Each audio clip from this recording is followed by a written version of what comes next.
Bonjour, mon nom est Karine Segedi-Pingou. Je suis associée chez Deloitte SA à Genève. J'ai 39 ans, 2 enfants. Je suis diplômée masterisée de l'Université de Lausanne, HEC Lausanne. J'ai également un diplôme d'expert comptable. Et actuellement, je fais partie de la commission d'examen de la Chambre fiduciaire, du Career Women Forum et de la Swiss American Chamber of Commerce.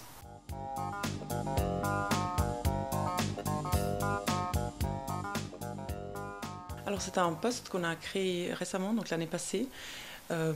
C'était un groupe d'environ 55 personnes qui était géré par plusieurs associés, 5 associés, et on a nommé un responsable pour ce département et j'ai eu le plaisir de prendre ce rôle.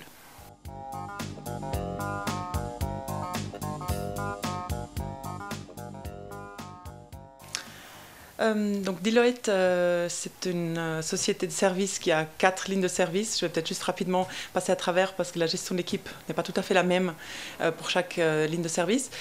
Si on commence par le consulting, c'est des consultants internationaux qui travaillent par équipe en clientèle, donc des équipes plutôt de spécialistes. On a ensuite le corporate finance, c'est des personnes plutôt nationalité ou travaillant en Suisse qui travaillent chez le client et aussi au bureau, 50-50. Pour le département fiscalité, c'est une organisation, comme on a dit, un peu plus classique, donc du travail au bureau, un peu plus hiérarchisé. Et finalement, l'audit, c'est des équipes assez homogènes, plutôt locaux, qui travaillent la plupart du temps à l'extérieur. Donc, évidemment, il y a une problématique pour les collaborateurs qui travaillent entre 70 et 90% de leur temps à l'extérieur, comment est-ce qu'on gère non seulement le travail d'équipe, mais aussi la cohésion envers l'entreprise. Donc là, nous avons pris plusieurs mesures. Premièrement, déjà, à l'engagement.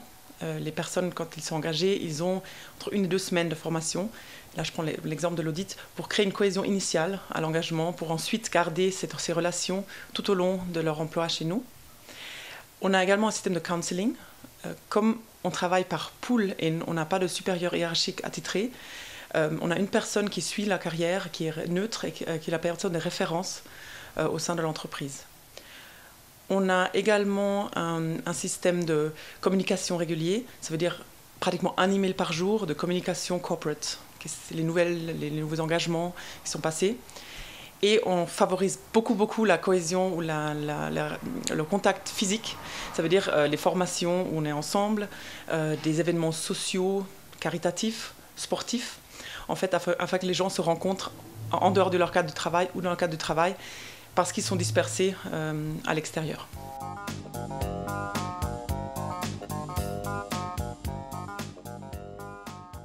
Donc pour parler de mon groupe que j'ai mentionné précédemment, donc Industrie & Services, environ 55 employés. Donc le groupe est effectué, il y a 5 associés, 2 directeurs qui sont en haut du groupe. Et ce groupe était défini par la négative. Donc c'était les auditeurs qui étaient ni FSI ni trading, donc qui étaient les autres. Donc le plus important déjà, c'était leur donner une identité. Donc on a créé le groupe nommé Industry & Services, qui couvre plusieurs industries, en nommant un responsable. Et comme ça, ils peuvent se référer déjà à une personne qui mène le département. On a également créé une présence physique, ça veut dire qu'on a créé un open space où les collaborateurs sont assis dans le même lieu et pas séparés. On a créé un monitoring des résultats, donc des résultats clairement identifiables pour notre groupe, pour nous permettre aussi de mesurer notre performance.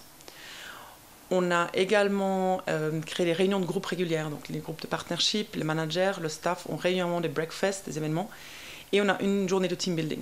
Donc ça, c'est les mesures qu'on a mis en place pour créer le groupe de rien, de les autres à Industry & Services. Et ensuite, comment est-ce qu'on mesure la satisfaction? Donc j'ai fait un certain nombre d'interviews au sein de mon groupe pour voir qu'est-ce que ça leur a amené. Et c'est vrai que ce sentiment d'appartenance, ils ne l'avaient pas forcément avant. D'être le groupe en audit le plus grand, qui était le moins considéré, d'avoir cette identité, ça les rend plus fiers, plus accountable, si je peux dire, parce que les résultats, ils les voient concrètement. Et le fait aussi d'être plus organisé, ça veut dire qu'on travaille plus souvent avec les mêmes personnes.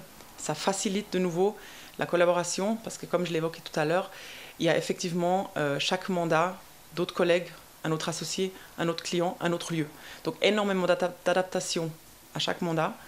Et le fait de regrouper, d'être plus souvent avec les mêmes personnes, on connaît leur style de travail, on connaît leurs attentes. C'est un peu plus facile dans le travail de tous les jours.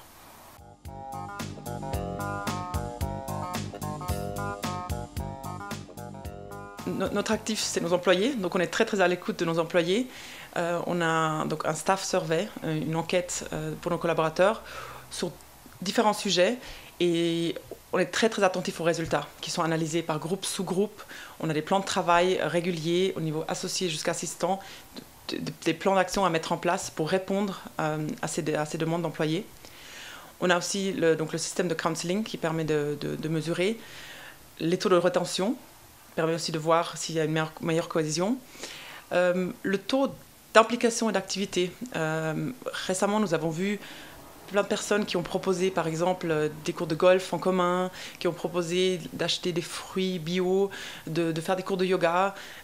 Beaucoup d'initiatives et de permettre ces initiatives qui, de nouveau, réunissent les personnes est tout à fait dans notre intérêt.